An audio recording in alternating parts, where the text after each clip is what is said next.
This is Good Morning Indiana, working for you. Good morning. The time right now is 4:27 here. We made it halfway through your work week. I'm Lauren Casey. And I'm Meredith Barrick. We want to begin with coverage of the coronavirus. A second victim has been claimed by this terrible virus here. A elderly woman in Johnson County. That's right. That's our second case in the state. We know there are 30 total cases, and we did have a few additional cases added yesterday. So this is something we're continuing to follow, and we are getting updates from the health department with the state. These are confirmed cases. Again, there could be more cases out there just due to people needing testing and not knowing if they have the coronavirus. So we'll continue to update those numbers as we get more in. Hopefully the social distancing and closures that everyone is experiencing is helping to slow the spread of this disease. Again, so far just 2 deaths here in the state, so we'll continue to keep you updated. Something else you need to know as we're starting your Wednesday is it is a Storm Team 6 alert day, not for what's happening right now, Todd, but for what's going to happen later today. Yeah, it's dry right now with temperatures that are in the 30s and 40s, so kind of a cooler morning for us across the area, and you don't have to worry about rain moving into central Indiana right now or within the next couple hours. It's really this afternoon or late morning that we get into a steady rain across the area. And as far as temperatures, it's going to be a late day high. And what I mean by that is temperatures are just going to slowly start to climb throughout the entire day. So that 56 probably is not going to occur until after sunset this evening. So it's going to take a while to get there. But if you want to get out for that walk around the neighborhood or just to get out of the house a little bit, the earlier you do it today, the better off you'll be. Todd, thank you. And something that has been helping people as we are being asked to stay inside our homes is getting out and going for walks, because that's one of the few things that we can do. But a lot of people are saying that because they are sitting in their homes, they're watching the news cycle, this is triggering some mental health issues for them, especially anxiety. Yeah, there's kind of the fear of the unknown. Some people don't know when they're going to get their next paycheck, when their kids will be able to go back to school, or if they're going to get sick. So a lot of fears around this. Kelsey Anderson talked to a mental health expert, and she's going to give us some tips this morning on what you do to look after your own health, look after the health of your neighbors and your family members, because mental health sometimes is just as important as your physical health during these types of situations. Another story we are following for you today is what people are doing to help. So yesterday I went down to the Interchurch Food Pantry. This is in Johnson County, and they are changing their procedures to a drive-through. Normally people get to go in and pick up their groceries for people in need, and they're seeing a big need in that community this week. So we're going to break down what they need from you to keep this going. That's coming up right here on Good Morning Indiana. This is Good Morning Indiana, working for you. As restaurant owners, we need all employees covered for unemployment until we can get back open. The coronavirus is impacting every aspect of our daily lives. Ahead this morning, why restaurant owners say they need help from state and city leaders. Plus, patients and visitors to VA hospitals across the country are being screened for COVID-19. Working for you, we're giving you a first-hand look at how that process works. And there's a lot that isn't known about coronavirus. This morning, we're looking at why doctors say they're concerned with the impact the virus could have on moms-to-be. But first, it is 4:30 here on your Wednesday morning. Thanks for joining us. We do have Todd Clausen standing by. It's the Storm Team 6 alert day. Todd, let's kick off with you before we get to all the other news of the day. What do people need to know if they are maybe heading to work or trying to get outside for that walk? Yeah, from mid-morning onward, you need to have the rain gear handy throughout the day today. We're fine right now, and Storm Team 6 radar is completely quiet across the area, and this is the way it'll stay at least for the next few hours as the rain is still well off to our west. There's a little bit of feedback coming in here across northern Indiana. That's bypassing us to the north anyway, so you don't have to worry about that. But here's our storm system. It looks just like a skinny band of rain right now, but it's actually going to expand as it makes its way off towards the east. And so it's going to become more widespread as we work our way throughout the middle half of the morning and then throughout the afternoon hours. 30s and 40s right now are the temperatures that we have across the area as we work our way throughout the day today. That rain will move in. Temperatures in the mid-40s by the time we get to the evening hours. Our high today, that's going to occur even later into the mid-50s, closer to midnight. All right, Todd, thanks so much. We are keeping a close eye on those roads this morning. We did have some early morning construction over here on the west side at I-465. Near the Sam Jones Expressway, it looks like everything back open this morning and traveling smoothly. No issues there. So let's take you across town to our INDOT traffic camera at I-69. This is near State Road 38. Up in the Pendleton area, you can see traffic here very quiet this morning. Of course, we'll keep you updated if there are any issues tied to this for your morning commute. Another person has died in the Hoosier State from the COVID-19 outbreak. This morning, the Department of Health says a 91-year-old woman from Johnson County is the state's second coronavirus death. Health officials also report a total of 6 new cases of the virus across the state. 2 new cases each are reported in Marion, Lake, and Franklin counties. This morning, health officials say a total of 30 people have contracted COVID-19 in Indiana. Governor Eric Holcomb has activated the Indiana National Guard in an effort to slow the spread of COVID-19. The governor says the National Guard will be on duty to assist as needed. This morning, the Guard's exact duties are still unclear. We'll be sure to update you once we learn more. Well, restaurants and bars are taking a big hit by the rules prohibiting them from serving patrons in person. Some owners are taking their concerns surrounding employee pay directly to the mayor of Indianapolis. While sympathizing with Indy's business community, Mayor Joe Hogsett says unemployment is handled at the state and federal level. Eddie Salm says among the restaurant operators petitioning for the unemployment benefits to all hourly and salaried employees, says that the issue needs attention from elected officials in positions much higher than the mayor. Right now, we're looking for leadership from anyone in a federal position. There's things that are on the table, things that are getting voted on, but what we really want is a plan. We can't have plan A through Z.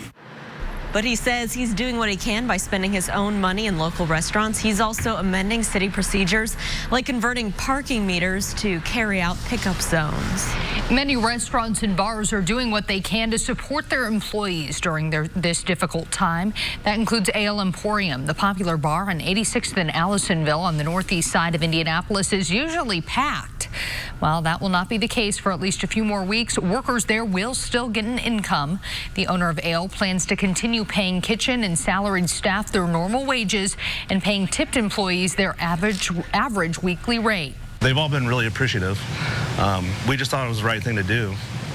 And I think they all know that. It's wonderful. I mean, I've worked here on and off for 18 years. I mean, obviously, it's a wonderful company and a wonderful family to work for. They definitely embrace their core family values, and that's what they're going to do with us. They're not going to let anyone, go without. They're going to do everything they can. They always have. They always will. Owner Scott Bond says there are about 300 employees combined at Ale's 3 locations. He says he will also be providing staff and their families with 1 free meal per day. At 4:34, more coronavirus tests could be available this week. The testing, it's pretty straightforward, though it may be a bit uncomfortable. It's similar to a flu test. A healthcare worker would use a long swab to collect cells from deep inside your nose.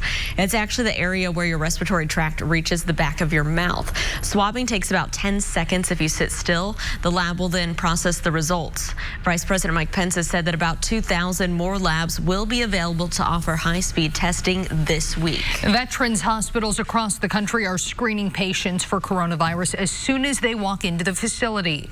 Terrace Garnier with our partners at Newsy walks us through the process.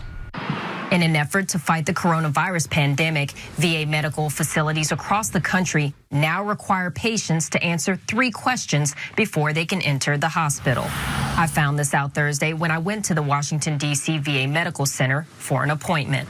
As soon as I walked in, I was ushered, along with other patients, to a desk and told we had to read 3 questions out loud and then answer them out loud. Question number 1. Yes, I have pneumonia. I'm here today to see if it's completely gone. Question number 2. Yes, but no. Not in the last 2 weeks. Not to those countries.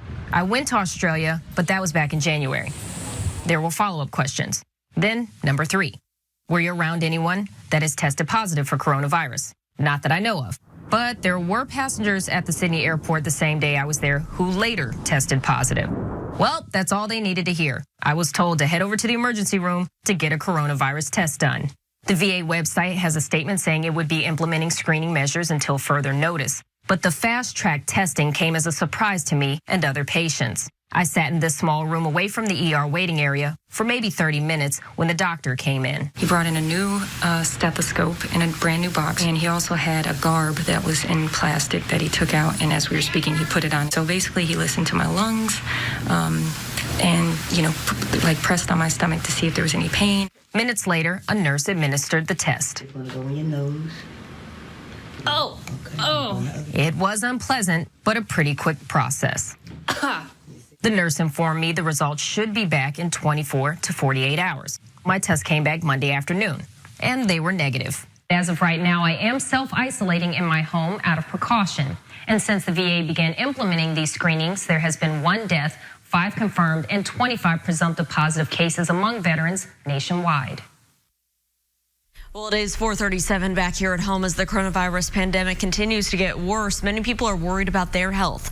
That's especially true for those carrying the next generation. There's a lot we don't know about COVID-19, and that's why doctors have placed pregnant women now in the same risk category as those who are elderly and have underlying health issues. Doctors say expecting mothers in this category using what they know about how susceptible pregnant women are to the other health conditions. We're relying on our experiences with other respiratory illnesses like influenza and SARS. And in those respiratory illnesses, pregnant women are at higher risk for being hospitalized and for having much more severe symptoms. So far, there haven't been any definitive cases of pregnant women passing it along to their children in the womb. Doctors say they're still learning more about COVID-19 and the impact it can have on someone who is pregnant. COVID-19 is prompting some states like Kentucky to order all daycares to close. That hasn't happened yet here in Indiana, but many child care providers here are worried their businesses won't survive. Gemma Carson has been in the daycare business for nearly 30 years. She loves her job and now runs Little Squirts Home Daycare near 71st and Binford. But times are tough. Many parents are pulling their kids out because they're not working right now. Thankfully, Gemma says most have offered to continue to pay her in the meantime. Gemma is still worried about being able to keep her doors open either because of a government shutdown or because of the impact on the workforce. Are you concerned that you could be ordered to shut down? Yeah, I am. If I am, I will shut down. Hopefully my parents can stay loyal to me as long as they can if they are still working. If they are not working, I don't expect them to pay me in full, that's for sure. But yeah, I'm concerned. I have a big mortgage, and bills to pay. Gemma gets texts daily from the Indiana Family and Social Services Administration updating her, including encouraging good cleaning and hygiene. FSSA says child care should remain open and accept children unless a positive case of COVID-19 is identified within the child care. The U.S. economy is feeling major impacts from the coronavirus outbreak. Still ahead, a government stimulus package aims at softening the impact. Plus, if you've posted news on the coronavirus to Facebook lately, there's a chance it could have been blocked. After the break, we're looking at why your posts are disappearing. Todd. It's dry right now across central Indiana, but if you are heading out the door to work, grab the umbrella because once the rain arrives later on this morning, it's going to stick with us throughout much of the day. And this is just the first of several rounds of rain that's heading our way. We'll talk all about it coming up in your Storm Team 6 forecast. The time now is 4:40. You're watching Good Morning Indiana right here on RTV 6. Airing Hoosiers only on RTV 6. Here's a look right now at traffic as you're heading out the door on this Wednesday morning. A live picture from our INDOT traffic camera at I-465 at Meridian Street. Traffic's moving along just fine in all directions. No delays to slow you down. President Trump is now urging Congress to deploy $1 trillion right away, including money that would be heading your way. ABC's Alex Preche reports the checks would be sent to American families hurt by coronavirus. President Trump is urging Congress to inject up to $1 trillion into the economy to fight novel coronavirus. We're going big. One big piece of this plan, still under negotiation, direct cash payments to most Americans. It's unclear how much. Senator Mitt Romney has proposed $1,000 per person. Americans need cash now, and the president wants to get cash now. And I mean now, in the next 2 weeks. The plan would also include $500 billion in a payroll tax cut, $50 billion for the airline industry, and $200 $150 billion for small business loans. Treasury Secretary Steven Mnuchin telling Senate Republicans the U.S. could see 20% unemployment without government intervention. The plan coming as many states and cities opt to shutter bars and restaurants. We're asking the young people to help us with this mitigation strategy by staying out of the bars, staying out of the restaurants, really trying to distance yourself. Millions in the industry left reeling. So in total, how many employees are you? 200. 200? Have they confided in you about worried about rent and paying bills? You can see fear in the eyes. You can see it. Cities and states navigating how to cut off the virus's spread. Governor Andrew Cuomo saying New York City won't go the way of San Francisco's Bay Area. I have no interest whatsoever and no plan whatsoever to quarantine any city. Healthcare workers now bracing for a surge in patients and a shortage of medical supplies. The Navy is readying 2 hospital ships for possible deployment to assist with patients who don't have the virus, freeing up valuable hospital beds. The Pentagon is also stepping in, offering 5 million respirator masks and 2,000 ventilators to Health and Human Services to help with this outbreak. Alex Perche, ABC News, Washington. It is 4:45. Airlines say they need $50 billion in bailout money to keep operating with the novel coronavirus outbreak. President Trump is expected to speak with airline executives on a call at the White House today. He'll also hold a call with doctors and a briefing with nurses on the front line of this pandemic. The coronavirus task force holds its daily briefing as well. The happiest place on earth may be closed because of the COVID-19 outbreak, but that is not stopping Disney from impacting thousands of lives. Because of the closure, Disneyland in California and Walt Disney World have excess meals. Instead of letting all that food go to waste, the parks are donating it to Second Harvest Food Bank. The recent donation is on top of the nearly 1.2 million meals the parks donate annually. Here at 4:46, it is a Storm Team 6 alert day. Todd, what are we expecting in the weather department? Well, if you look out your window from your house, it's going to kind of look like this. Some puddles out there later on this afternoon with the rain that we're expecting. The other day we had rain, and I told you it was probably enough to wet the ground but not cause any puddles. Well, that is not going to be the case today, as we are going to see quite a bit of rainfall heading our way, and it comes in 2 waves today and then another round potentially tomorrow. The Storm Team 6 radar right now, though, is quiet. So as if you're getting out of the house here within the next couple hours, you are going to be just fine.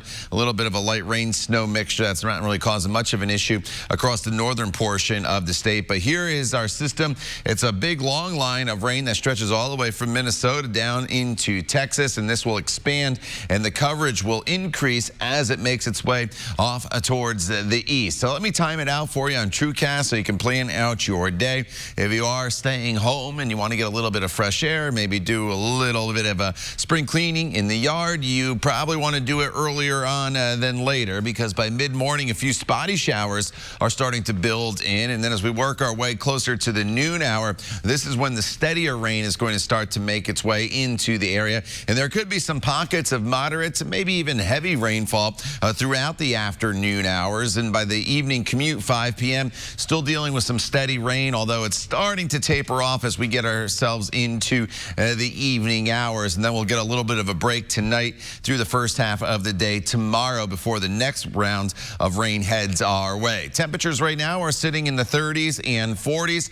We'll eventually climb up into the mid to upper 50s, but you notice even still at 7 p.m. we're still talking about a temperature of 50. I think our high today is actually going to occur very close to the midnight hour, so it's a late high temperature for us today, and then throughout the day tomorrow you notice we climb all the way into the mid 60s. So tomorrow is by far the warmest day, but tomorrow afternoon and evening there's another round of showers and thunderstorms that are going to come through. In fact, tomorrow there's a little better chance of some scattered storms making their way through the areas. It's a very wet stretch of weather where we could likely see about 2 inches of rain in most locations by the time we get to Friday afternoon. Once the front goes through on Friday, the weekend's going to be bright. It's going to feature dry conditions. It's just going to be a lot colder. Morning lows will be in the upper 20s. Afternoon highs will be anywhere, Lauren, from 40 to 45 degrees. All right, Todd, thanks so much. We are are monitoring your roads this morning, and there's no major issues to slow you down if you're heading into work from the south side.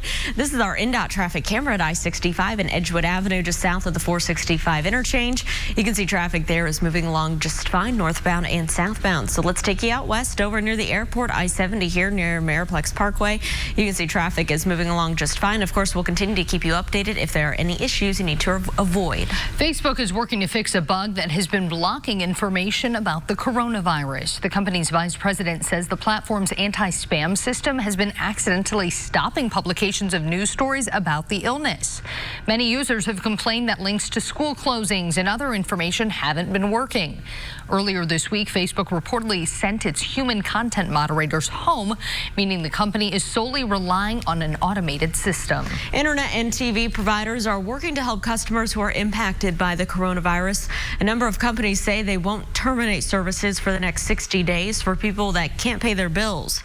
Those companies include AT&T, Comcast, and Verizon. Some of the businesses are also making other changes like waiving data overage fees and expanding roaming access.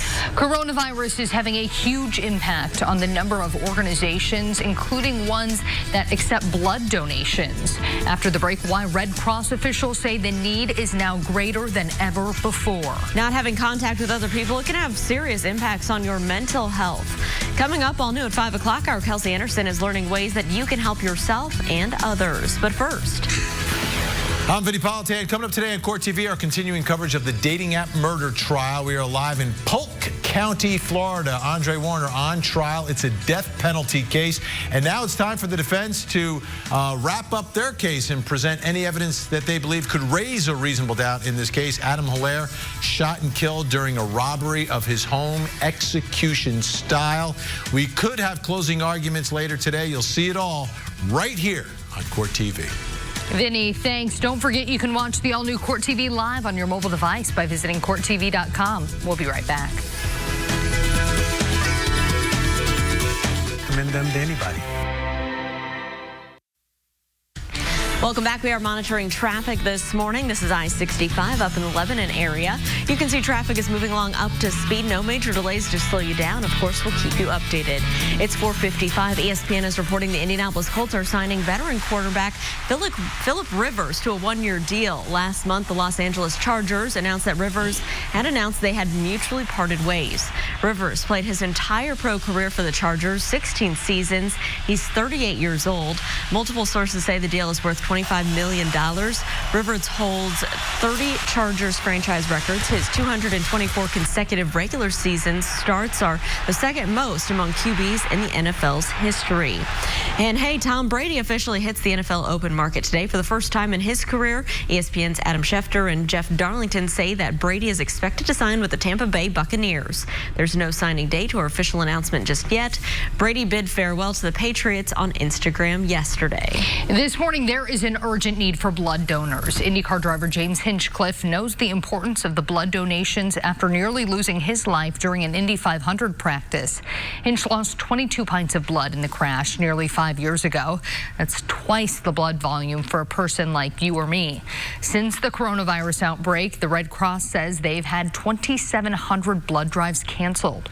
All those canceled drives means nearly 87,000 pints of blood aren't making their way to blood banks. Most of the blood that the Red Cross collects comes from drives at schools, high schools, universities, colleges, big businesses. Right. Obviously, all that shut down. So a lot of the deposits that you're getting in the blood bank are just not happening right now. The mayor of Indianapolis, Joe Hogsett, joined the mayor of Hinchtown in Giving Blood Tuesday. If you're interested in giving blood, you can visit redcross.org to set up an appointment. And that is just one easy way that you can help out during this time where so many people are in need. That's right. And I know that when you make those appointments, you're not in these big crowds like you maybe would be at a blood drive. So they are saying this is safe to still do during this outbreak. We do want to take a turn right now to our forecast and talk about a Storm Team 6 alert day for our Wednesday, Todd. bad. Yeah, we have some rain heading our way. In fact, quite a bit of rainfall. Once it starts here across the area, it's going to be with us throughout much of the afternoon. So the driest part of the day right now for the next few hours. And then we'll get into the rain not only today, but tomorrow, even into Friday. It's going to be pretty good soaking heading our way as it comes in waves. But most of us probably going to see about 2 inches of rain by Friday afternoon. The weekend's quiet, though, with plenty of sunshine, just a lot cooler with high temperatures that will be in the 40s. The time now is 4:57. You're watching Good Morning Indiana right here on RTV6. Stay with us. We're back in just a few minutes.